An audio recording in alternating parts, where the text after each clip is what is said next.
Hi there. I am still talking through the preliminary mission pack for the Danish Nationals, and I have reached Breaking the Line, which I can't remember if it's the Jugger pack or if it's the Bold Action Alliance. One of those two. It's it's where you have three objectives and you place them along the central line. So you roll off, and the player who wins the roll-off gets to choose the side, and the other player gets to choose where the objectives are placed. And for me, I would rather actually have that placement of the objectives, because you can really load the table to your own advantage, depending on where you place those objectives. You can place them behind cover so that you get cover, and if he approaches that objective, he doesn't. So if you get to choose the objectives, think very carefully about where you want them, where your army is going to deploy, and where you want them to be. If you choose the side, please try to make sure that you have as much of the table approachable for yourself as possible, because otherwise the opponent will just place the objectives like behind a building or something, where you can't get to it really, and he can access it. The only thing that's stopping the player who gets to place the objectives in completely winning is that you have to place them along the central line. They have to be 18 inches apart and 6 inches away from the board edges.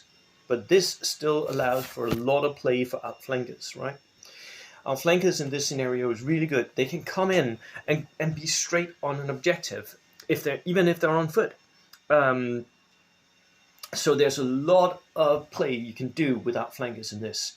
And I'm guessing that if you play the way that I've seen some of the international players do, where they have some very interesting ideas about what you do and how you make outflanks, that would be a thing for this scenario. This scenario really plays into that. So if I had dedicated outflankers, I would maybe even think about splitting them, placing one objective in one side, 6 inches from the board edge, the other objective in the other side, 6 inches from the board edge, and the final objective I can place like in the middle or whatever. It doesn't really matter that much. Or maybe load up on one side, and then have all my outflankers go for that one objective out there, and then the rest of my army go for that one. Because outflankers really can access these objectives rather easily. You don't set up your units at the start of the game, so you have first wave and then reserves. Again, this is one of those scenarios where I would not normally use reserves for this. I think I would, unless I have something in outflank, which for this one might be a good idea. I think it's better just to have your units on the board. Again, the only place where I can really see reserves being something that you might want to do is if you have a tank where you want to place it at a certain point in relation to the enemy's army, and you want to make sure that your tank comes in last so you know where the enemy is. That could be one of the few places where, or if you have like dedicated anti-tank capabilities, a bazooka in a jeep or whatever, then again that might be a thing that you can do where you have that in reserves, just waiting for the enemy to deploy their assets. There's no forward deployment in this scenario, so you can't be on the objectives. You're moving in first wave. All your units are moving in first wave or reserve outflank. So again, we have a scenario where it's not an advantage to have those Soviet scouts. They will be an advantage in other scenarios, but not in this one. And finally, each objective is worth 5 points, and each killed enemy unit is worth 1 point.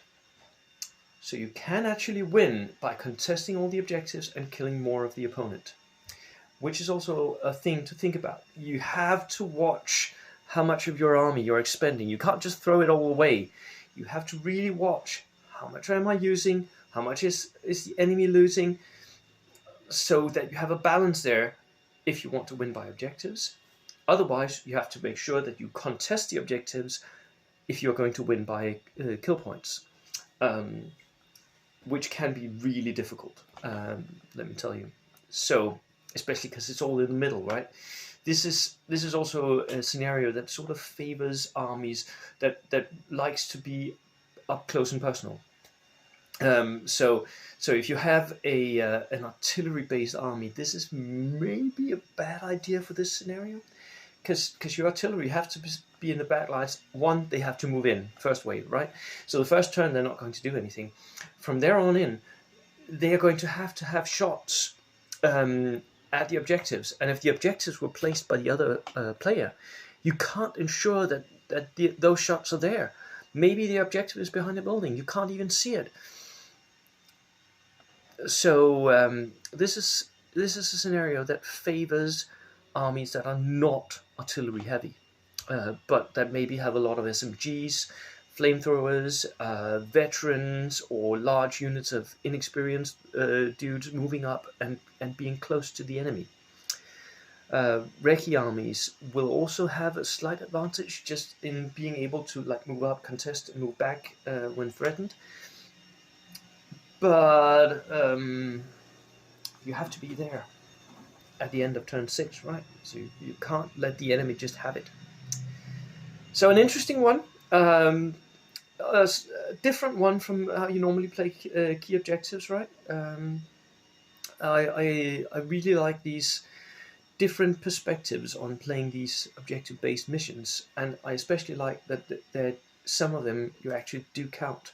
And it does make a difference whether or not kill points is slightly skewed to one side, or even like way in favor of one player. That was Breaking the Line. Cheers.